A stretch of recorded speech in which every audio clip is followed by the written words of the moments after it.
Hello, ladies and gentlemen. Thank you very much for joining me today in this live podcast on why and how to monitor your health at home, dedicated to my mother, who who inspired me to do the subject because this is what I told her.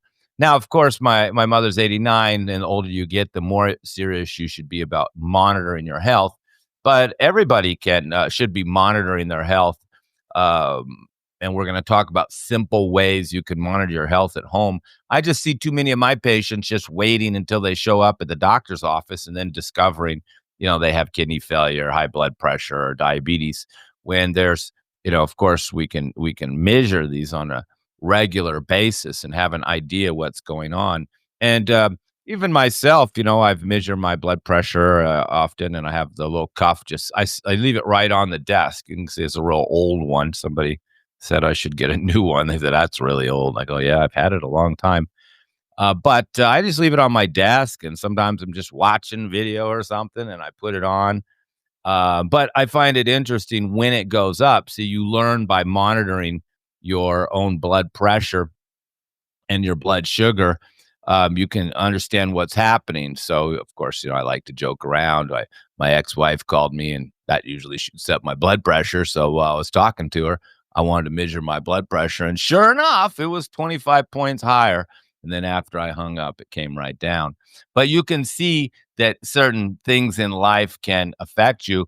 And of course, many people, they go to the doctor's office and they get high blood pressure. And the first thing I tell them to do is just measure it at home, because maybe you were late for the appointment and that stressed you out. And there is what's called white coat syndrome, which is you see the white coat and you stress out, your blood pressure goes up. Everybody's aware of this. So you should really measure your blood pressure at home. And it can be a difference between the day and the evening, whether you've eaten, whether you've not eaten, whether you've rested all day, or whether you've worked all day, or, whether something stressed you out or not. So you'll see there's a lot of factors. And some people's blood pressure, the Vata type of person who's more sensitive, and their blood pressure is actually increasing by their own stress or anxiety, and the cortisol levels can jack it up. And of course, even cups of coffee can jack up your blood pressure. And people say, "Well, I don't know about that. I never heard that before." And then when they start measuring their blood pressure, then they realize, "Oh, wow, I had a couple of cups of coffee and my blood pressure went up, my pulse went up." So it kind of gives you that feedback loop to be measuring your blood pressure every once in a while. And then what's putting it up. And if your blood pressure is high, you can do things like lie down, relax, have some heart herbs, some heart tea, maybe get on my website, Herb Man Teas, and then go order some heart herbs and lower your blood pressure naturally. Uh, you know, and even your pulse, you should see your pulse too. I was just talking to a cardiologist today, and I was talking to him about high pulse rates. How harmful is it to have, a high pulse rate, like, 100, 90, 85? He says, oh, it should be 60, 70. Get the pulse down, particularly if a person's having heart palpitations and things. So, it's just a question I had about pulse, because sometimes when I treat people, the blood pressure comes down, but the pulse doesn't come down. And then they're getting these fluttering in the heart and things like that. So, even the pulse you want to get down, and that's the beauty of these machines. You get the systolic number, the diastolic number, and the pulse. And so even the pulse is valuable, and it will give you a feedback loop. Say you drink a couple cups of coffee, and your ex calls you, and you notice, wow, pulse is higher, blood pressure is higher, everything is higher. So want to block that call then for your own health sake. And then same with blood sugar. These kits are real inexpensive. This is actually my old kit, and I like it because it comes in a set. And people ask me which one's the best, and they're all pretty cheap on Amazon. They used to be expensive. This one was probably like $50, $60, but it just came with a nice case. And now I got a new one, just $38, but no case. So, but the new one works better than the old one. And blood sugar too, you should measure it on a regular basis. I mean, this, high blood pressure and high blood sugar, they're like the silent killers along with kidney failure, but we'll get there. But blood, in a sense, it's slower killer. And you can get, once your blood sugar goes up, you can have wounds not healing. Uh, uh, uh, you can have all types of issues. It can damage your nerves, which three things that damages the blood sugar: your nerves, neuropathy, and your kidneys and kidney failure, and then your eyes. These are the three that the high blood sugar really damages. So, and of course, you'll become susceptible to infections more, and you won't have wounds won't heal as well. And of course, it can keep progressing and you don't even know it. And you're the one having the cookies, the candy, the ice cream every day. And you don't even realize how high your blood sugar is. Just again, I was been in this habit of just measuring my blood sugar, thinking I have perfect blood sugar because every time I go to my doctor in India, they test my blood sugar like he's a medical doctor, and I always have good numbers. But, I'm going in fasting, and I always have low numbers, even in the 80s. So I always thought, oh, I never have high blood sugar. And then this last year in the summertime, I was just in my bathroom measuring my blood sugar. And of course, you should go online to watch how to do it. Same with blood pressure. There's a lot of little tricks on where to put the cuff. And you should always do two or three times and get used to doing it till you start getting steady numbers. And some people, their machine isn't good, so they're getting bad numbers. Um, you could go online to learn how to do it. I'm not going to go there today. I'm just going to focus more on why you should be checking it, sharing with you some of my own experience. So in the summer, I got the new blood sugar kit. That's what motivated me because I tried to get my old one going and the battery was dead and I didn't have a little test strip. So I decided to just order a whole new one instead of buying test strips because test strips are usually for each different company. And I got it, and then I leave that one in the bathroom. I leave the blood pressure cuff here right on my desk, so I can just do it. Put my arm on the desk. The arm should be at heart level. It should be relaxed, and there's many little tricks to doing it, but it really just takes experience and watch a few YouTube videos. So I was in the bathroom and I picked my finger with this new meter and got a number like 150s for my blood sugar. I go, what? And I couldn't think of what it was. And then the next day, I was kind of thinking a little bit more because I don't have any sugar, any candy, any cookies, any ice cream, not soda pop, because I'm that crazy health nut, of course, my whole life. So I've never eat this stuff, and I've always been proud of my great blood sugar, never spiking, at least that I was aware of. Um, and I and then I got these numbers in the 50s.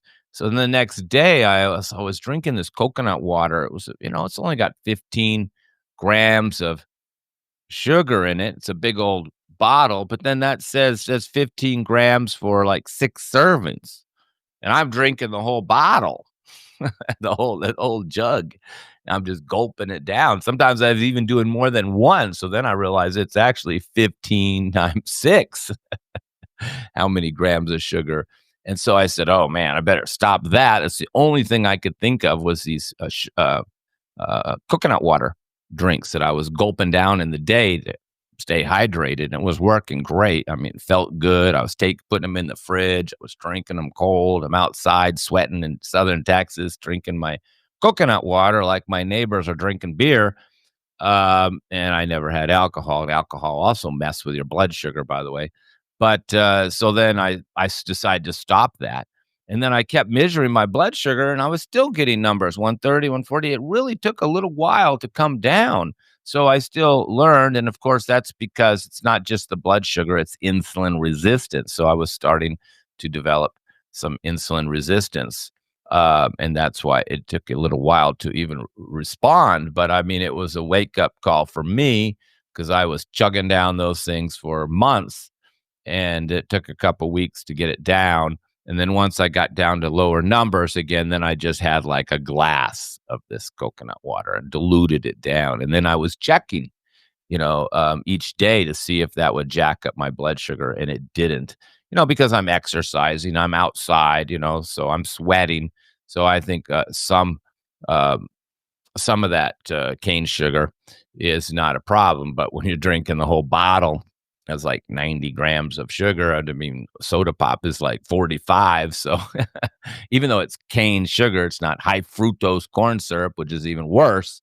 Um, Still, my cane, no, there's no cane sugar in it. I'm sorry. It's just the coconut water. It just has low sugar, natural sugar content. So I thought I was pretty safe, but apparently I was drinking too much.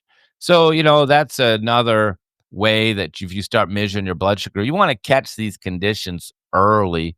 And you really want to measure a few times throughout the day. I mean, obviously, for blood sugar, you want to do fasting in the morning, but really, it's more important about 2 hours after you eat. I mean, most people, if you don't have any food all night and all morning, your blood sugar is gonna be at its lowest level, which is good. And so if you're high in the morning, it's a problem, and that, of course, is why they wanna measure it in the morning, because that's your where your blood sugar's at without any food. And I was surprised mine didn't even come down right away when I stopped it, which is what happens to my patients too. Just because you stop the ice cream, the cookies, and the candy doesn't mean your blood sugar is going to go right back to normal, because you have insulin resistance, and the pancreas is having trouble, and it's straining the pancreas, so it's not working as well to make the insulin. You're having more resistance to the insulin. So even you stop all these bad habits, even me stopping the coconut water, it didn't come down. It took a couple weeks to come down. And now if I could have resorted to taking some herbs, but I just couldn't fathom that I would need it, since I don't have anything sweet besides blueberries and raspberries and fruit. But sure enough, after a couple weeks, it did come down. I didn't have to take my own herbs. So, thank God was measuring my blood sugar. I would think even the year before, that maybe I had high blood sugar because I was doing the coconut water the year before. And maybe I had high blood sugar back then and I didn't know it. Now, there's other indications. I live on my property in a little ranch, so I do urinate outside a lot, and I know where the ant hills are.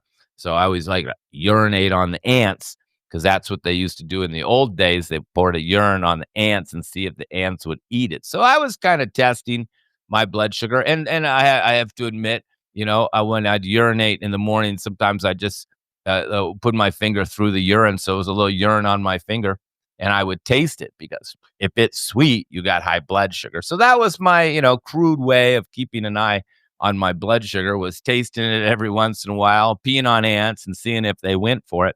And the ants all ran. They didn't go and start eating the sugar. So I kind of thought I was safe, but, I guess I wasn't doing that enough. And, yeah, you shouldn't be concerned about tasting your urine. I mean, it's, there's many Ayurvedic herbs that are prepared in cow urine, and there's many things that urine is beneficial for. But of course, you only want to have the urine from a person or a creature, an animal that's a vegetarian. Just like we could never take manure from a carnivore like the cat or the dog and use it on our garden. It would just be a disaster. It's toxic. Well, we always have to take it from the chicken or the horse or the goat. We want to always take that's why they, in Ayurveda, they take it from the cow. He's just eating grass. So his urine isn't toxic like the meat eaters. Nothing personal there for your meat eaters. But okay, so those are two things that you should definitely do. You should go buy your cuff, measure your blood pressure every once in a while. You should measure your blood sugar every once in a while, and keep an eye on it. You don't wait until you go to the doctors. And of course, a lot of people now aren't even going to the doctors anymore, maybe because they're concerned about, or had a bad experience or something like that. So they're going less. And that's even more critical, that you measure your blood sugar and your blood pressure on your own on a regular basis. And then you can be more motivated to take some herbs, or more motivated to change your diet, particularly for blood sugar. They call it like a silent killer. And the main cause of amputation, of course, in the country is high blood sugar. So other things you should monitor, and I learned this from speaking to my patients, that they often don't know these simple things. You should be looking at your bowel movements. And of course, you should be trying to have more than one a day. I had another cancer client recently who was only having one bowel movement a day and had the history of, they thought that was normal. And they even had history of polyps, which, is a precursor to colon cancer, which is why the doctor likes to do a biopsy on them. So you're already getting polyps, then you get the tumor, then you get the cancer.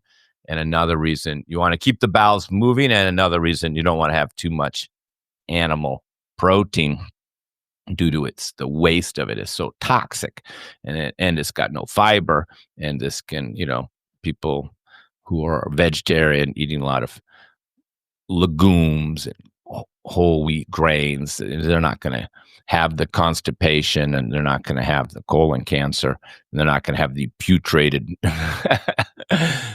animal protein feces in there. So it's another pro for having your vegetables and your grains and your fiber. It's more than just the grains.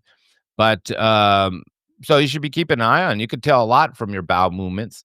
If they're too light in color, like they're light tan or light brown, that can mean low bile. Obviously, if you see blood in them, that's kind of either a hemorrhoid, or it could even be colon cancer.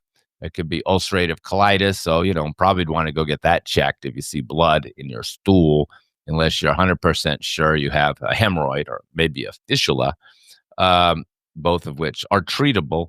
And other things, like if it's sinking to the bottom, that's not good. That means there's undigested food. If it's really black, that's also considered toxic. A lot of heavy meat eaters will have black, sticky, dark stool. So that's not a good sign. And if you have too much oil in the diet, and you're not able to digest it because maybe your liver's not working too good, a little clogged up from your drinking days, or a little fatty or whatever, then the stool can actually float, and you can see oil in the water. That's your body's not breaking down the fat and absorbing it, but not breaking it down into fatty acids, usually because of low bile or congestion in the gallbladder. You're not producing enough bile. Pretty common. And then at least, but you can see the indicators from the stool. You can see when you fill out my questionnaire, I ask you not just how many times you're having, but what color is it, So you don't need to, you could go study this subject. You could go to online and type, diagnosing my bowel movements, and you could go learn about your tongue and all these things. But at least you should be keeping an eye on it, that it doesn't get too hard and dry, doesn't become too black and sink into the bottom. And you just want those nice brown fluffy bowel movements. Even if it's stinking bad, that's not a good sign. I mean, it's amazing how the human body works, just like the animals. The more we stink, the more toxic we are. So where you stink tells you where you're toxic. So if somebody comes in the bathroom after you and says, "Oh my God, what died in here?" Ugh, that's not a good sign. Means, you got toxic putrefaction going on inside of your colon, and time for a colon cleanse, and to lighten up on the animal protein and get a little more fiber in there and clean that colon out. So even just the smell is an indicator, just like underarm smell is an indicator. Bad breath is an indicator. Any stinky smell is not considered good. And I guess they say that stinky smell repels the opposite sex, because that shows you're not healthy. So you stink, and this lets the opposite sex know, oh, he's not going to be healthy, or she's not going to be healthy for reproducing. And that stink, hopefully turns you off. So don't get involved with stinky people, because they're toxic, and maybe in more ways than just physically. We don't know, but stink is something. And then urine too. If the urine's all white, clear, you could be drinking too much water. And there is a name for this. I forget the name, but it's when a person drinks so much water, they deplete themselves of sodium. In fact, when I look at lab work, if I see sodium levels are really low, I ask the person, how much water do you drink? Because if you drink a lot of water, your sodium can come down even if you're having salt. And if you're not drinking much water, I mean, sodium can come up if you're not having foods with potassium or you're not urinating much. There's always variations. But uh, definitely you want to get it right. If it's too dark, like dark yellow, and of course, if it's got like an oranges color, like it's got some blood in it, again, that's very serious. But it should be light yellow, not dark. Could be not having enough water. That fluorescent orange, of course, usually is your B vitamins, creating that. So it's a little bit more of a fluorescent color, but you don't want too dark and you won't want to just clear white. You want just light yellow. And, you don't want to be running to the toilet. You don't want to be urinating at night. This is not a healthy thing. You could also keep track on how long you sleep. Keep track of if you get up at night, how long you sleep. But these are the basics, And of course, if you urinate in the tub, I mean the toilet, and you see a lot of bubbles, like somebody poured beer in the toilet. If you pour beer in, you can see the bubbles; they stay there. So if you got a lot of bubbles, this can be excess protein. This can be an early indicator of kidney failure, and you should be checking that out uh, by getting your blood tested. So uh, that's why you should do these basic monitoring: blood sugar, blood pressure, urination, stool. Let's just leave it at that. Okay. These are the basics you could be doing. If you want somebody to completely diagnose you, look at your eyes, look at your skin, look at your tongue, look at your fingernails, then you go to an Ayurvedic doctor because that's how we're trained, because it's an ancient system. They didn't have lab work in the past, so they were trained how to diagnose through observation, touching, and questioning. And it's a very advanced diagnostic system. In fact, it's probably one of the greatest strengths of Ayurveda is its advanced diagnostic capabilities. So in India, they say, at the amateur needs the blood work. So the really good doctor, Ayurvedic doctor, he can figure almost everything out without the blood work. Even blood sugar. I remember I had a teacher in India, and he shook the hand of a man coming in the office, and then he smelled his own hand, and he said, "Oh, this guy's blood sugar's high." Now, I didn't realize he was smelling his own hand, but he could feel the stickiness on the hand when he shook the guy's hand. He could feel it's like a little sticky, and then you can smell, tastes a little sweet. The sweat becomes sweet. So if you're sweating and you taste it and it's sweet, blood sugar, high blood sugar, urinate, sweet. So, and then of course some people can get this like kind of brownish line around the neckline. So, I know Ayurveda doctors, including my teacher in India, he could tell if somebody had high blood sugar just when before they even got to his desk. They were just coming in the door, and the time from they walked from the door to the desk, he would tell me high blood sugar, high blood pressure, just through observation. And of course, with blood pressure, your ears can come red, your face can come red, you can have bloodshot eyes, you can have veins sticking out here. And of course, Ayurvedic doctors, we can just feel the pulse and we just know immediately what it is. And, I used to do when I had my clinics, of course, I felt everybody's pulse. Now I'm online. I don't get to feel their pulse. So that's one reason I want people to go measure their own blood pressure all the time, because they need to tell me, particularly if they're trying to get off their medication and taking my herbs, they need to be taking their blood pressure regularly and logging it down and seeing the pattern. But, my teacher, he could tell if somebody had high blood pressure just from the moment they walked in the door. Or he'd just look at their eyes, look at their face, and then he'd say, "Well, I think it's about 150." And then, then he'd feel it with his hands. And then, we can tell just by feeling it what it is. Like I said, when I had my clinics, I used to feel people's blood pressure. And then I would kind of guess it, like, I think you're in the high 30s. And then I'd put the cuff on them and measure it, or ask them after that, what's been your blood pressure? You get very accurate after a while if you just keep measuring your own blood pressure and look at your cuff. That will help. to help you to understand it. You could even feel the blood pressure up here. I feel the blood pressure even on animals. Usually we use different place where we can feel it. And sometimes you can see a little throbbing right here. It's another indicator. But these are all advanced, but you should always be observing your body all the time. Sores, itchy, red, burning while you're urinating, even tooth infection. I mean, anything going on, you should take it seriously and take note at least and try to treat it without having to go running into ER all the time, as an emergency.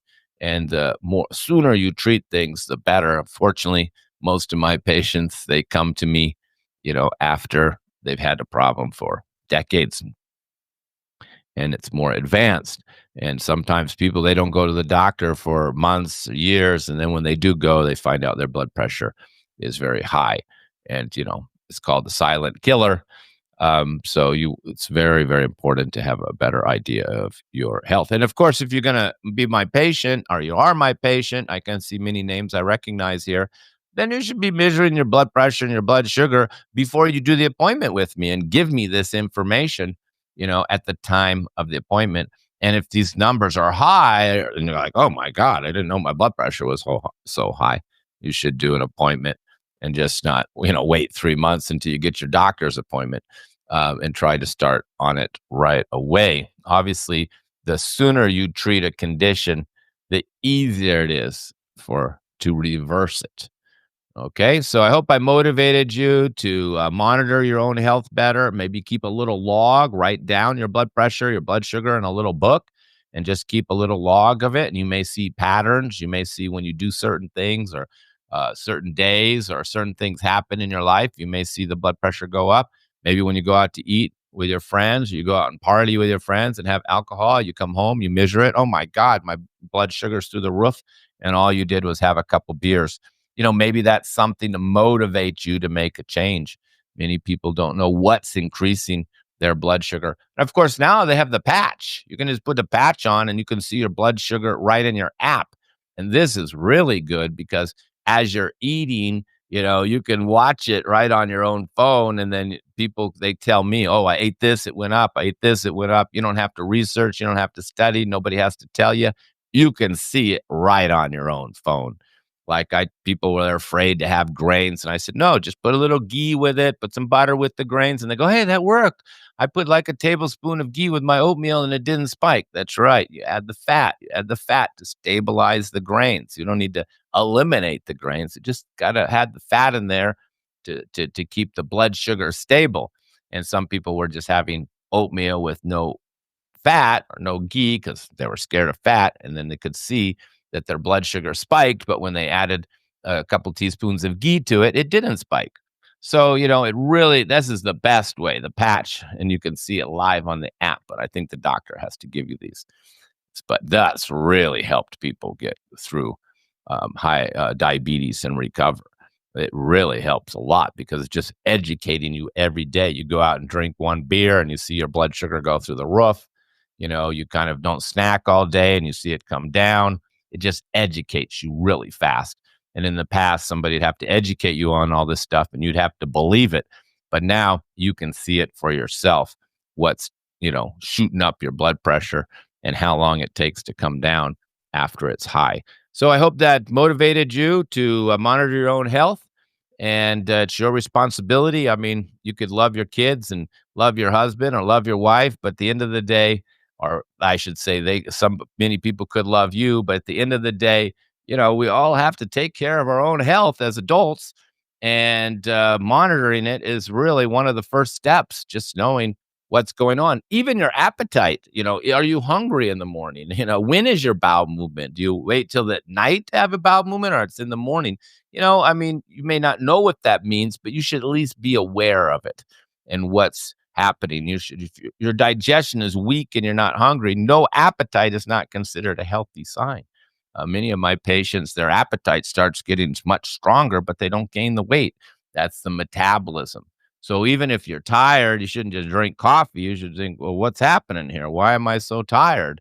What have I done to make myself fatigued at this age. And of course, if you do appointment with me, I'll answer all these questions for you. And that may be the easiest way, but you need to at least be aware of it and not in denial or ignoring your own health signs and symptoms that you may get in your daily life that may indicate that you have a health issue. All right. Thank you very much, ladies and gentlemen. I wish you all the best of health and happiness.